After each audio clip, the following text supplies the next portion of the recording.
Okay, yeah, thanks for the warm introduction. So, 2 to go. This talk isn't really about a particular topic or particular technology. The premise of the talk that I wanted to share goes like this. We're a pretty new data team at CAMI. 3 years ago, we didn't have one. Personally, I'm also actually quite new to the industry. This is actually my first job in it. And so, yeah, I started my career, in telecommunications back in the day, went overseas, did a PhD, came back, and then found myself at this edtech startup. At the time, it was a startup, charged with building its first data team. So we had a lot to learn. And we did that by coming to events like this one and meeting people like all of you and having lots of conversations. We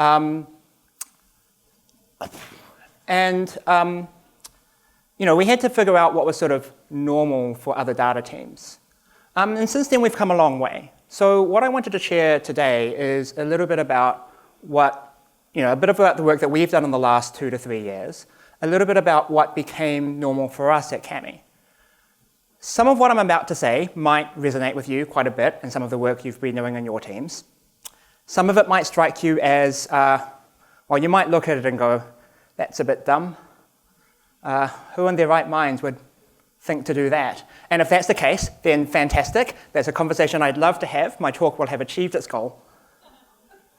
And some of it, there might be 1 or 2 things that you could take away, and maybe you'll find them relevant to your team, maybe there'll be a new idea, and if that's the case, then that's great too. Sound like a plan? Yeah, okay, let's get underway. So a bit about CAMI. We're an edtech company, education technology. In a nutshell, we do software for primary and secondary school classrooms. That's K through 12 classrooms for the Americans in the room. So teachers and students use our app with materials that they already have, existing materials. We're not a material provider. And they can use it to collaborate and work on their documents in their classes, and using an app that's a bit more optimized for a classroom environment, a bit more optimized for education than a standard word processor. We were founded in 2013 in Auckland. You can see a photo there of 3 of our 4 co-founders when they were much younger. They're still actually pretty young now. And today we've grown to serve some 45 million users, teachers and students worldwide. So it's been quite the ride for us. And a big turning point was in 2020. You'll all remember this. Most of the world went into lockdown. Schools the world over were frantically trying to figure out how to do this remote learning thing. And so they turned to edtech companies for help. And CAMI stepped up to the plate. They decided to offer their paid version of their product for free to all schools everywhere in the world. So that team had a really busy year. At the time, they had about 25 employees and I think something like 8 million users. I wasn't there. I have no idea how I did it. I've heard stories. It sounded hectic. But their product usage massively skyrocketed. And today, like I say, we've got some 45 million users. The company's grown to a bit over 100 employees. And they picked up some accolades along the way, so including being named as New Zealand's fastest growing company, according to the Deloitte Fast 50 Index in 2021. And that kind of growth comes with a sort of commensurate rise in data needs, right? By one very crude metric, I know this isn't everything, but by one very crude metric, data warehouse size, at the time in 2021, we had about like 4 terabytes of data, like measured as uncompressed data, in our data warehouse. Today, I had a look this week, we've got about 185 terabytes. It's what, like a 185 divided by 4, like a 45-ish fold increase. So yeah, there's been a lot of work to do. And like I say, when I joined the company a few years ago, we didn't have a data team. We were sort of a loose collection of individuals. Having said that, there were some things that I can share that were kind of going our way. Well, first, we were a software startup. So, yeah, we were a software startup. So we were cloud native. Actually, I didn't know what the word on-prem meant. For like my first year on the job, I'd come to conferences like these. And people would be like, so are you on-prem? And I'd be like, what does that mean? Eventually, I figured it out. On-prem just isn't a word that exists in our company. We've been net cloud native from the start. We already had a very good habit of importing data from vendors into our databases. So like, invoicing systems, our subscription systems, stuff like that. That habit already existed. And this third one, I've written data processes ran on product infrastructure. So we were able to sort of piggyback off the same infrastructure we use for our backend in production and do some of our processes there. You could probably argue over whether that's like good or iffy. But it definitely meant that we had a bit of a head start with getting things going. We didn't have to sort of set up all that infrastructure ourselves. But like I say, things were a different time back then. And one thing is we tended to rely very heavily on ad hoc queries of raw data. So lots of boilerplate query code and the like. When people did come to ask us for data, they tended to ask us for really specific things. Things like, can you tell me the number of documents loaded by each user in these two domains from August 1st, 2021 to this date? And that was kind of, at the time, by design. They kind of needed to do that because that's we were equipped to handle. There wasn't a habit of framing it in terms of the problem they needed to solve. At the time, we had very little experience in the data industry. So there was obviously me, who had none, but also the others on the team. At the time, everyone on the team hadn't had a data job outside the company. So we were all kind of like learning as we went. And so, and that's, like I say, the premise of this talk, to sort of have the conversation about what we've been doing since then. So at the time, our data stack was, fairly straightforward, I would say. We had just set up ClickHouse to be our new analytics database. That happened 3 months before I joined the company. Our main source of data was user events, like a user event stream, essentially. So every time you did something on our web app, opened a document, submitted an assignment, drew on the page, we'd send a bit of data through our servers, and then it come through a custom Kafka consumer into ClickHouse. I mentioned before that we had a good habit of importing vendor data, so that actually went into one of our production databases. And we have two production databases. When I say production in this context, I mean like the actual web app that we run as our main service. The reasons why we have two are beyond scope here, but we only had an ingestion pathway for one of them through into ClickHouse. This other one, we could query it directly. Didn't really work because it was kind of slow, but we didn't have any direct access to it. On the right-hand side with users, like I say, there was that ad hoc queries. So Redash is sort of, who's heard of Redash? Okay, so at the time, before they got bought by who? Databricks? Don't quote me on that. At the time, and now what we have going now is just sort of a simple query manager, not that exciting. And this last one here, what I've called product administration. So there's sort of like an app that we have internally that we use to manage users and access to licenses and the like. And then that sort of ended up functioning as sort of a de facto source of analytics as well. Since then, we've added a bit. So it's before, it's after. This second database, we've got that ingestion pathway now. That actually goes through Kafka, which we've moved onto Confluent. We moved hosting there. We used to host our own. We got a new CRM, and we were quite keen to get an integration going both in from it and out to it. We've set up, we signed up to another data analytics platform, so we use Hex. And we've just this year started a data transformations project. So we've got using dbt and Dagster as an orchestrator.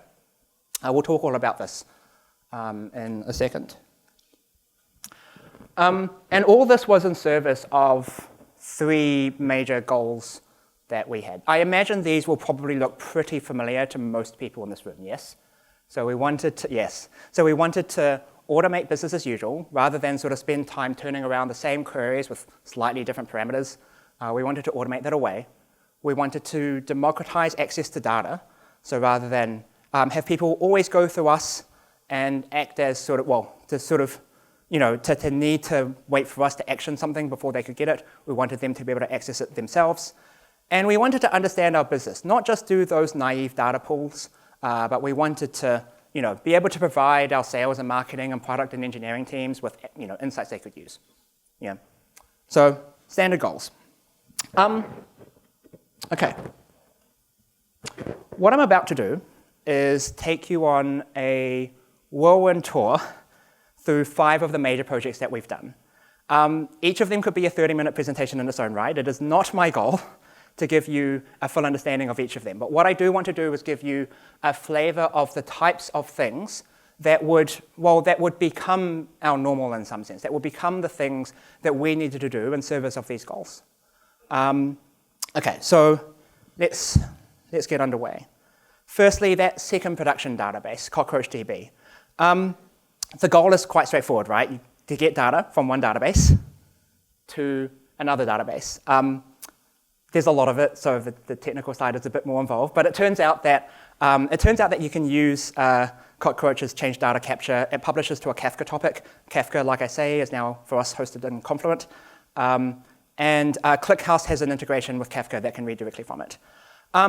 Xiao, his photo's up here. He's in the audience somewhere. Oh, there he is. He actually was on our engineering team before he joined the data team. So he was able to work on CockroachDB directly, so we just had one engineer on the entire project, and that, I think, greatly helped smooth it out. We got a new customer relationship management system, Pipedrive, and we were quite keen to sort of have an integration going, both with ingestion and with, you know, getting data back to it. So in ingestion, we just used the, you know, webhooks. We got the webhooks. We would save sort of copies of things like deals and context to our production database. You know, I mean, it was complicated, but a fairly standard thing to do. At least standard for us. Is it standard for everyone else? Maybe. I got nothing. Okay. On the other side, we didn't know it at the time, but we basically got ourselves into building what was effectively a reverse ETL system from scratch. The idea is, you know, to compute product usage data, so like how many active users in, you know, certain periods and other sort of statistics that salespeople can use to understand, you know, to understand our customers, and upload that into Pipedrive. Feedback from the sales team is that this has been an absolute game changer. So it's, you know, they used to get this data by going through us. Now it's significantly streamlined their workflows, and because it saves them time with their existing workflows, they've been able to sort of create new ones as well. So you know, it's sort of, we don't actually, you kind of set it up and then you just like let it run, and you don't actually hear from them that often, and then once in a while we'll be in some conversation with someone from the sales team, and they'll be like, oh yeah, I use this all the time, and we're like, oh yeah, that's nice, that's nice. Data transformation. So this is the T in ELT. We've only started it this year. We use DBT, of course, DBT Core, and Dagster as our orchestration tool. But in some sense, the story here isn't that we're doing this. It's how long we survived without doing it. And the reason we could survive so long was because ClickHouse was honestly fast enough that we kind of could just do naive queries on raw data and get away with it for a long time. I mean, sure, it was annoying with boilerplate code and stuff, but it worked, like normally seconds, at most minutes. But of course, eventually, the complexity of our queries caught up to us, the amount of data we had caught up to us, that boilerplate SQL became unmaintainable. So we had to bite the bullet and do our homework. One thing to talk about here, so we have data analysts and data engineers on the same team at Cami. We're just part of the same data team. I don't know how normal that is. Is it normal? Who has like data analysts and engineers routinely on the same team? Okay, so a minority, but definitely some. Having data analysts and data engineers work together, collaborating on the schema that gets used here, for us is absolutely essential, right? The analysts are the ones that are using this. So yeah, that's sort of an important part of this project. And that's the infrastructure stuff. This next one is more about automating business as usual. So we produce usage reports. They show customers like the amount of usage in their schools. Customers often ask for this from edtech providers to help them with their purchasing decisions. These used to take up a lot of time, about 10 to 20 minutes per report. You have to run a bunch of queries, download a CSV, upload into Google. It's a lot. So we built an in-house system, partly with a generator that takes the inputs and generates the G sheet, and also a request manager. And so a lot of this was about partly streamlining, but also security, making sure the right people have access. These reports by nature have PII in them, so we have to make sure that they get sent to the right people and the customers. And so we built a system that did all of that, and that's reduced processing time down to less than 1 minute per report today. This piggybacked off production infrastructure, so we just sort of built it on the same systems. That, again, probably smoothed things out a little bit, though it did still take us 1.5 years to do the whole thing. This last one, so I was trying to figure out the name for this, and I asked ChatGPT and Google Gemini, and they both gave me cold lies. I got names like inferred dimension, which means something different, computed dimension. I don't know if that's a thing, or if it is, it means something different. So I'm just going to call it inferring a dimension from facts. So the idea is this: take an example. Which learning management system is a school district using? A learning management system is it's a system that you use for course materials, so like Canvas or Schoology, Blackboard, Seesaw, Google Classroom. We often want to know which one they're using to help them out because we integrate with several of them. So we had this idea that we could infer it from user event data, that main source of data I talked about before, because certain events only come from certain LMSs, so you can tell which LMS they should be using. It's a little complicated in practice, but you can see here there's one district where there's a lot more users active on Schoology than on the others, so we save to the database that they're on Schoology, and then you can use that as if it were a dimension, even though it's not, even though you used facts to figure out what it was. This also used production infrastructure when I implemented it, but it should probably move to our ELT system. So yeah. Okay, so those are some of the things that we've been doing. And like I say, if any of them sort of catch your eye, it'd always be good to have a conversation about what looks normal to different people afterwards. So part of building a team is, of course, building a culture within that team. I wouldn't want to pretend that what's on the slide are things that we had in mind ahead of time and then instituted. They're sort of things that we've learned along the way a lot of the time. So, of course, being a new team, we had a lot to learn. We wanted to, eventually we needed to learn to stop reinventing the wheel. So we started really trying to learn from industry standards. On the other hand, one of the things that makes a startup successful is being willing to think from first principles, not necessarily follow the norms just because they're there, right? That's what it means to innovate. So we were always playing a bit of a delicate balancing act. We wanted to learn about it, but not necessarily do it, and think through whether it was appropriate for our use case. So that's one. The second one, so this is how I often phrase it, write code that you'll understand 3 months from now. Another way to phrase it would be that we hold ourselves to the same coding standards that our software engineers hold themselves to. I realize that relies on your software engineers also holding themselves to high standards. Mercifully, in our company, that is actually the case. But sort of sometimes you're looking at something and you're like, why on earth did they do it like this? You look it up, dive into the Git blame, and it was me.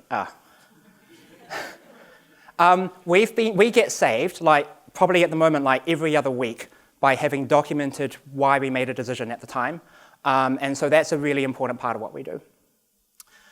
This third one is, I would say, been more of a culture shift within the team.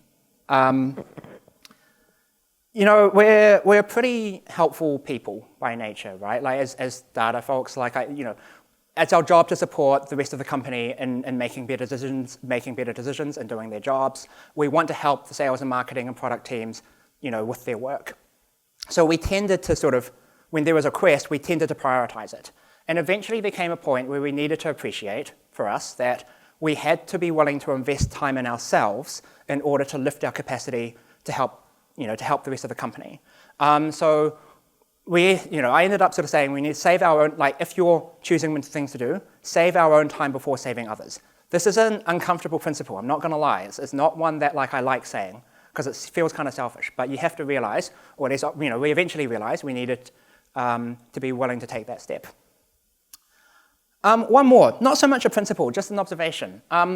If you've been following, or if you managed to follow all those 5 projects, you might have noticed we had a tendency to bias towards building a little bit.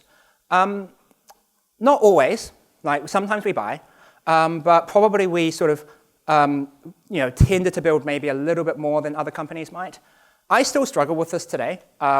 Every so often we think about going into with an existing system, and then we're like, oh, well, we'd have to do the integration, and that might take about as much time.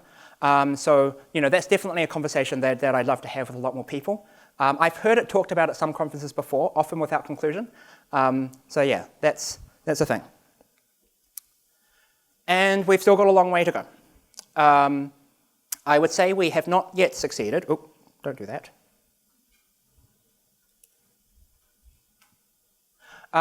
We have not yet succeeded in truly democratizing data yet. Those data transformations I talked about, they're still a work in progress. Because they're still a work in progress, we haven't implemented a BI tool. We think you'd need to be able to package our data a lot better than we have today for a BI tool to be useful, to actually slice things the way that end user could use. Like a lot of places, we struggle with definitions. 2 years ago, we could kind of get by with iffy definitions, but eventually they rear their heads. Even things like who counts as a teacher, which you would think would not be that hard, right? You look at someone and either they're a teacher or they're a student. How hard can it be? It turns out we get all sorts of mixed signals in our database for all sorts of reasons, like email addresses will look like one thing, their names will look like another. We ask them, of course, but students don't always tell the truth. And so there's that. And our product's grown. We've got lots more features now than we had before. And we've started our AI offerings as a product this year. And our analytics needs to keep up with that. So there's a lot more work to do.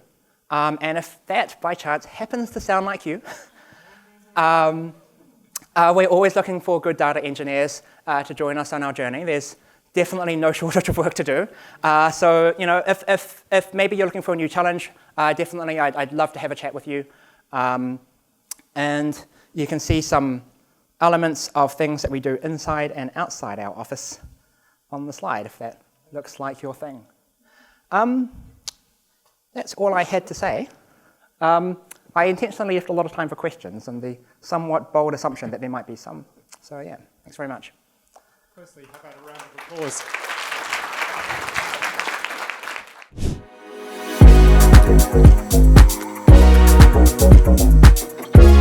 applause?